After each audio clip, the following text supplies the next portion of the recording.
Bonjour à tous, ça faisait très longtemps qu'on ne s'était pas vu de cette manière-ci, dans le cadre d'une pseudo-vulgarisation. En fait, aujourd'hui, je voudrais parler de moi. C'est pas quelque chose de facile, c'est pas quelque chose que je fais pour me faire plaindre, c'est quelque chose que j'ai décidé de faire pour pouvoir avancer, pour aussi, peut-être, j'espère, pouvoir aider les gens qui ont vécu des choses similaires à ce que j'ai vécu. En tout cas, je vous le souhaite pas. Mais cette vidéo, elle a vraiment pas pour objectif de me faire plaindre. Et ça, c'est hyper important. Ce que je veux aujourd'hui, c'est que les gens ils puissent avancer autant que j'ai pu avancer. Personnellement, ça va faire depuis la naissance de ma petite fille que j'ai commencé un suivi. Désolée. J'ai commencé un suivi avec une psychologue pour travailler ma place de mère. Parce que j'ai pas eu une mère normale, j'ai pas eu une enfance normale. Et je m'en rendais pas compte.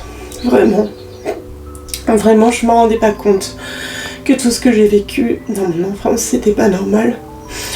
Et pour m'en rendre compte, ma fille, elle a 2 ans et demi aujourd'hui. Et j'ai commencé suivi il y a à peu près 2 ans. Elle avait tout juste 6 mois quand j'ai commencé. Et ce que je voulais au plus profond de moi, c'était pas reproduire toutes ces horreurs que j'ai pu connaître dans mon enfance. Et pour mettre fin à tout ça, pour mettre fin à ce truc, je sais même pas le terme, peut-être que si je le trouve ça m'aiderait, mais ce truc pernicieux, pervers, je crois que c'est vraiment le mot, qu'il y avait entre ma mère et moi, et j'ai dû lui écrire. Et aujourd'hui, je voulais lire cette lettre pour sûrement mettre un point final à tout ça, et vraiment d'écrire ce papier-là, ces pages que je vais vous lire, ça m'a fait un bien gigantesque. Je me sens beaucoup mieux, même si aujourd'hui, je suis toujours triste d'en parler. Ça me rend beaucoup moins triste que ça a pu l'être. Des fois, il faut savoir se préserver et être égoïste, je crois. Et là, je l'ai été. C'est très rare venant de moi. Mais à un moment donné, j'ai dû dire stop. J'espère aussi que ça pourra donner le chemin de certains d'entre vous à faire la même chose si la situation elle est insupportable, de parfois mettre des limites et de poser des règles. Parce que non, un parent n'a pas le droit de faire tout ce qu'il veut avec son enfant. C'est non. Maintenant, aujourd'hui, je me rends compte que si la protection de l'enfance avait mis son nez dans ce qui s'était passé avec ma mère, très probablement que j'aurais été placée en famille d'accueil. Et ça, maintenant, je le reconnais, que ce n'était pas normal. Donc c'est parti pour une lecture terrible, horrible de ce que j'ai pu écrire. Je suis désolée si c'est trop dur pour vous, vous n'êtes pas obligé de regarder, je force personne. Mais j'en ai vraiment besoin, pour moi c'est thérapeutique aujourd'hui. Voilà, je vous lis et vous en faites ce que vous voulez. Maman, tu dois te demander pourquoi tu n'as pas de nouvelles et pourquoi je n'appelle pas. Et même si me lire sera difficile, je crois que tout le monde mérite des explications. Je ne sais pas si tu comprendras et je ne sais pas si tu accepteras, mais sache que écrire cette lettre a été difficile pour moi. Tu diras sans doute que c'est plus difficile de la lire. Qu'importe, ce n'est pas la question mais même l'enjeu de ce courrier. J'aurais dû le faire il y a des années, mais je crois que je n'étais pas prête. Je ne me rendais pas compte de tout. Mais je sais désormais qu'il est temps de crever l'abcès. Depuis toute petite, d'autant que je me souvienne, j'ai le sentiment d'une injustice profonde, d'une différence notable dans ton comportement envers moi. J'ai l'impression que tu ne m'as jamais aimée et que tu n'as jamais voulu de moi. Peut-être parce que j'étais la sœur jumelle et que tu voulais 2 fils. Peut-être parce que je suis la dernière. Ou bien parce que je ressemble à papa. Peu importe. Le constat est là. Je crois que tu ne m'aimes pas.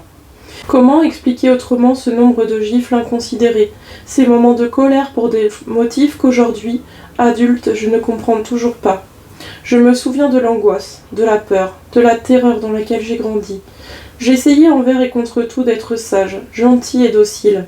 Mais cette peur, elle était beaucoup trop forte. Oui, j'étais lunaire, tête en l'air, et sûrement agaçante.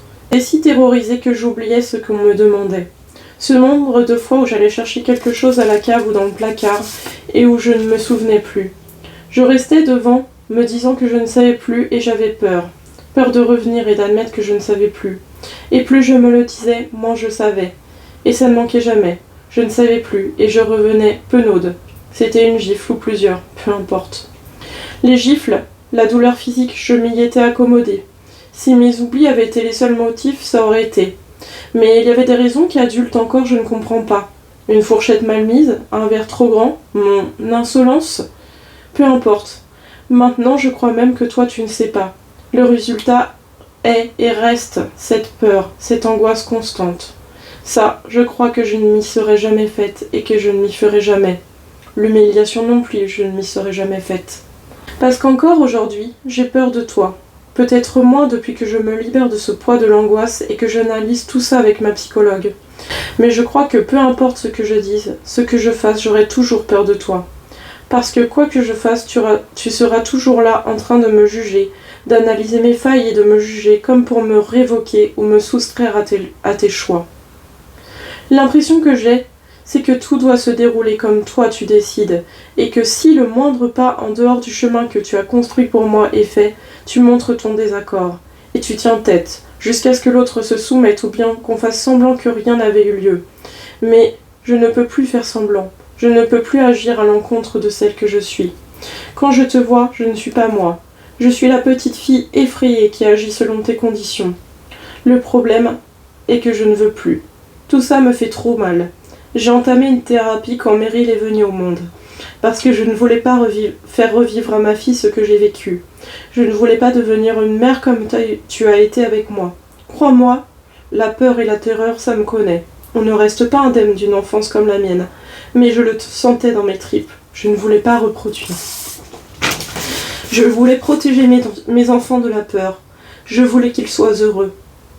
Je ne voulais pas que petits, ils parlent aux arbres, aux objets inanimés en leur disant qu'ils avaient une meilleure vie qu'eux.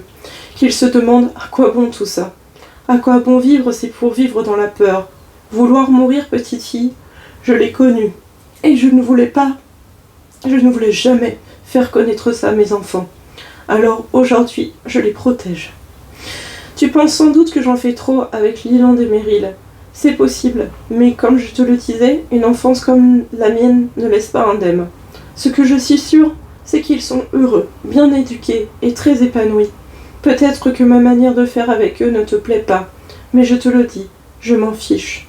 Ce qui compte, c'est leur bonheur, et c'est ce qui me rend heureuse, c'est tout l'enjeu de cette lettre. Parce que je vois bien que tu n'es pas d'accord.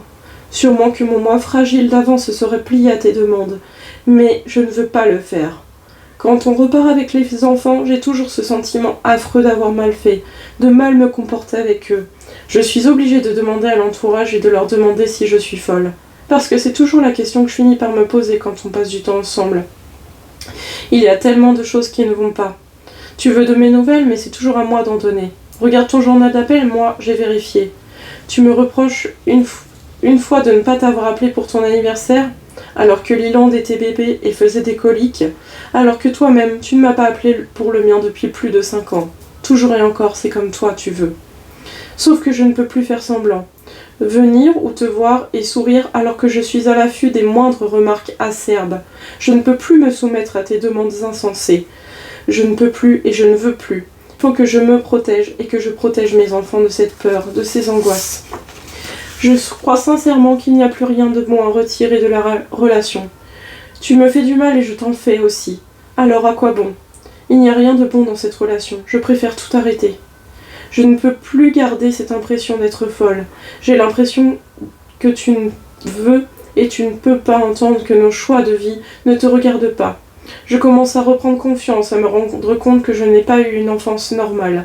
J'ai toujours eu le sentiment que je n'aurais jamais dû exister, mais maintenant, je me donne ce droit, le droit d'exister. On ne peut pas vivre avec le sentiment qu'être né, c'est un inconvénient. Et c'est pour ça que je dois rompre le lien. Je reste sur le groupe famille et tu auras de mes nouvelles. Tu peux me retirer si tu n'en veux pas. Je continuerai d'avoir des liens avec Paul et Marie, ils n'ont rien à voir avec tout ça. Ils ont subi, eux aussi, mais c'est à eux de décider de t'en parler. Je ne sais pas si je reviendrai. Il faudra que tu te questionnes, et vraiment pour que ça puisse se reconstruire. Mais dans l'état actuel, je ne vois pas de retour possible. Prends soin de toi, Chloé.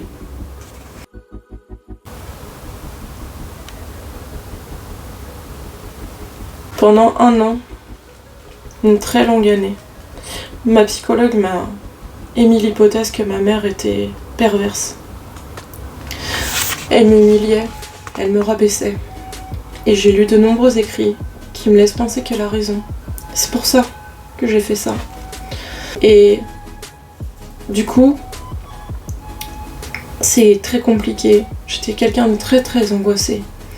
Je pense que si j'ai fait ce métier, ce travail, c'est vraiment pour comprendre d'où me venait cette volonté d'aider les autres. Parce que quand j'étais petite, personne ne m'a aidée. Maintenant, aujourd'hui, je fais des expertises et je vois de nombreux enfants qui subissent des violences et j'essaye de les protéger, j'essaye de réparer à ma façon. J'essaye de réparer mon enfance un peu pourrie à travers mon métier et je sais pas si c'est une bonne chose, mais en tout cas c'est comme ça que moi je me suis construite. Aujourd'hui je peux le dire. Et ça a été très très très très dur de le dire, mais je suis l'exact opposé de ma mère, vraiment. Je sais pas pour me vanter, mais je suis profondément gentille, bienveillante. Je pense toujours à mes enfants et aux autres, surtout à mes enfants, désolée pour les autres, avant moi. Et aujourd'hui j'ai besoin de me réparer, parce que je crois vraiment que ma mère a un problème mental. Et c'est pas que... Aujourd'hui, je me rends compte, elle le fait pas exprès. Donc ça, j'aimerais bien qu'il n'y ait pas d'insulte à son égard, parce qu'elle le fait pas exprès. C'est trop dur, mentalement, pour elle de se rendre compte de ce qu'elle a fait. Et il faut que j'accepte qu'elle est comme ça. Mais je peux pas accepter au détriment de ma santé mentale. C'est pour ça que j'ai rompu le lien. Voilà, c'était une vidéo un peu décousue, un peu qui ressemble à rien, mais une vidéo dont j'avais besoin. Et cette lettre que j'avais prise en photo, je m'en débarrasse aujourd'hui. Elle l'a reçue. Ça, je sais qu'elle l'a reçue parce que ma soeur m'a dit qu'elle a recréé un autre groupe famille WhatsApp dans lequel je n'ai pas été invitée, qu'elle écrit dessus.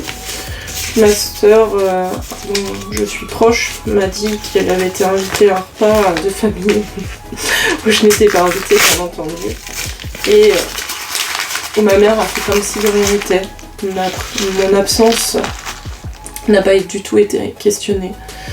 Et ce qui est ressorti, c'est que quand ma sœur a parlé de la question de mon fils, parce que ça venait dans la conversation, ma mère a eu une simple larme à l'œil, mais n'a pas réagi, a fait comme si de rien n'était.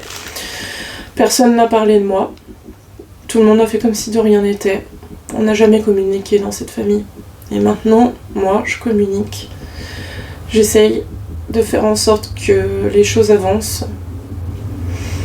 Et je crois que je n'attends plus rien de sa part.